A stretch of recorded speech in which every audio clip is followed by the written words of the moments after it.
असतो मा सद्गमय तमसो मा ज्योतिर्गमय. ಮೂರ್ನಾಲ್ಕು ದಿನಗಳಿಂದ ನೀವು ದಕ್ಷಿಣ ಭಾರತದ ಪ್ರಮುಖ ಅಣೆಕಟ್ಟುಗಳ ಬಗ್ಗೆ ತಿಳ್ಕೊಂಡಿದ್ದೀರಾ.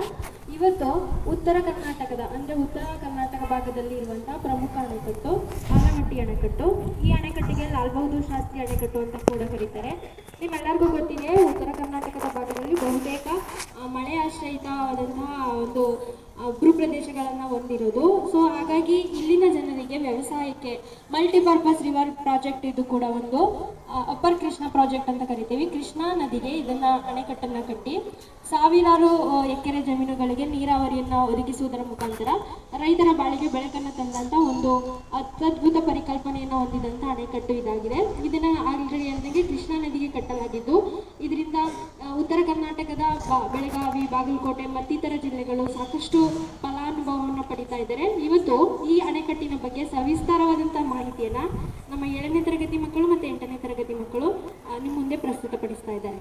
ಮೊದಲಿಗೆ ಈ ಆಲಮಟ್ಟಿ ಅಣೆಕಟ್ಟಿನ ವಿಶೇಷತೆಯನ್ನು ಕುರಿತು ಪ್ರೀತಿ ಎನ್ನುವಂಥ ವಿದ್ಯಾರ್ಥಿ ನಿಮ್ಮ ಮುಂದೆ ವಿಚಾರವನ್ನು ವ್ಯಕ್ತಪಡಿಸ್ತಾ ಇದ್ದಾರೆ. ಆಲಮಟ್ಟಿ ಅಣೆಕಟ್ಟು ಕರ್ನಾಟಕದ ಉತ್ತರ ಭಾಗದಲ್ಲಿರುವ ಬಾಗಲಕೋಟೆ ಜಿಲ್ಲೆಯ ಆಲಮಟ್ಟಿ ಗ್ರಾಮದ ಬಳಿ ನಿರ್ಮಿಸಲಾದ ಪ್ರಮುಖ ಅಣೆಕಟ್ಟು ಇದಾಗಿದೆ. ಇದು ಕೃಷ್ಣಾ ನದಿಯ ಮೇಲೆ ನಿರ್ಮಿಸಲ್ಪಟ್ಟಿದೆ. ಇದು 1992ರಲ್ಲಿ ನಿರ್ಮಾಣ ಆರಂಭಗೊಂಡು 2005ರಲ್ಲಿ ಪೂರ್ಣಗೊಂಡಿತ್ತು. ಇದನ್ನು ಕೃಷ್ಣಾ ನದಿಗೆ ಕಟ್ಟಲಾಗಿದ್ದು ಇದರ ಉಪಯೋಗಗಳು: 1. ಸೇತುವೆ ನೀರು. ಇದು ಉತ್ತರ ಕರ್ನಾಟಕದ ಲಕ್ಷಾಂತರ ಎಕರೆಗಳಿಗೆ ನೀರು ಒದಗಿಸುತ್ತಿದೆ. 2. ವಿದ್ಯುತ್ ಉತ್ಪಾದನೆ. ಆಲಮಟ್ಟಿ ಜಲವಿದ್ಯುತ್ ಯೋಜನೆಯ ಮೂಲಕ ಹೆಚ್ಚಿನ ಪ್ರಮಾಣದ ವಿದ್ಯುತ್ ಉತ್ಪಾದನೆಯಾಗುತ್ತದೆ. 3. ಕುಡಿಯುವ ನೀರು. ಹತ್ತಿರದ ಹಲವಾರು ಪಟ್ಟಣಗಳಿಗೆ ನೀರು ಪೂರೈಕೆಯಾಗುತ್ತದೆ. 4.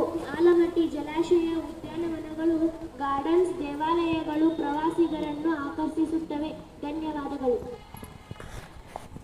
ಪ್ರೀತಿ.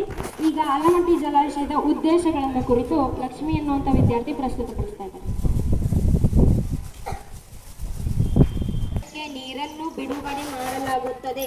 ದೂರದಿಂದ ಬೇಕಾದ 2 ಪ್ರತ್ಯೇಕ ಸೌಲಭ್ಯಗಳಾದ ಆಲಮಟ್ಟಿ 1 ಪವರ್ ಹೌಸ್ ಮತ್ತು ಆಲಮಟ್ಟಿ 2 ಪವರ್ ಹೌಸ್ ವಿದ್ಯುತ್ ಉತ್ಪಾದನಾ ಸಾಮರ್ಥ್ಯಗಳನ್ನು ಒದಗಿಸುತ್ತವೆ. ಯೋಜನೆಯ ಆರಂಭಿಕ ಹಂತಗಳಲ್ಲಿ ಅಂದಾಜು ವೆಚ್ಚ ರೂಪಾಯಿ 1470 ಕೋಟಿ ಎಂದು ಅಂದಾಜಿಸಲಾಗಿತ್ತು. ಆದರೆ ಯೋಜನೆಯ ನಿರ್ವಹಣೆಯನ್ನು ಕರ್ನಾಟಕ ವಿದ್ಯುತ್ ನಿಗಮ ಲಿಮಿಟೆಡ್ KPCLಗೆ ವರ್ಗಾಯಿಸಿದ ನಂತರ ಅಂದಾಜು ವೆಚ್ಚವನ್ನು 50% ಹೆಚ್ಚು ಕಡಿಮೆ ಮಾಡಿ ರೂಪಾಯಿ 674 ಕೋಟಿಗಳಿಗೆ ಇಳಿಸಲಾಯಿತು. KPCL ಅಂತಿಮವಾಗಿ ರೂಪಾಯಿ 520 ಕೋಟಿಗಳ ಕಡಿಮೆ ವೆಚ್ಚದಲ್ಲಿ ಯೋಜನೆಯನ್ನು ಸಂಪೂರ್ಣಗೊಳಿಸಿತು. ವಿಜಯಪುರ ಮತ್ತು ಬಾಗಲಕೋಟೆ ಜಿಲ್ಲೆಗಳ ಅಂಚಿನಲ್ಲಿದೆ. ಭೌಗೋಳಿಕವಾಗಿ ಇದು ವಿಜಯಪುರ ಜಿಲ್ಲೆಯಲ್ಲಿದೆ. ಆದರೆ ಜಲಾಶಯ ತುಂಬಿದ ಕಾರಣ ಬಾಗಲಕೋಟೆ ಜಿಲ್ಲೆಯ ದೊಡ್ಡ ಪ್ರದೇಶಗಳು ಸಹ ಮುಳುಗಿವೆ.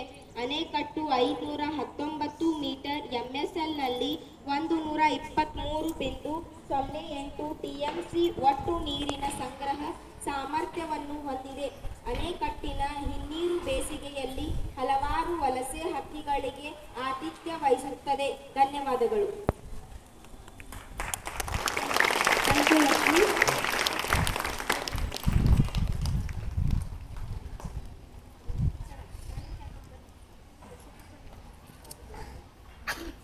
ನೋಡಿ ಮಕ್ಕಳ, ಆಲಮಟ್ಟಿ ಜಲಾಶಯಕ್ಕೆ ಸಂಬಂಧಪಟ್ಟಂತೆ ಹಾಕಿರ್ತೀವಿ. ನಿಮ್ಗೆ ಯಾವಾಗ ಲೀಸರ್ ಪೀರಿಯಡ್ ಇರುತ್ತೆ ಅವಾಗ ಬಂದು ಇದನ್ನು ನೋಡಿ ನೀವು ಮಾಹಿತಿಯನ್ನು ತಿಳ್ಕೊಬೋದಾಗಿದೆ. ಪ್ರಸ್ತುತಪಡಿಸ್ತಾರೆ. ಕರ್ನಾಟಕ ನಕ್ಷೆಯಲ್ಲಿ ಆಲಮಟ್ಟಿ ಅಣೆಕಟ್ಟು ಈ ಭಾಗದಲ್ಲಿ ಬರುತ್ತದೆ. Thanks for watching.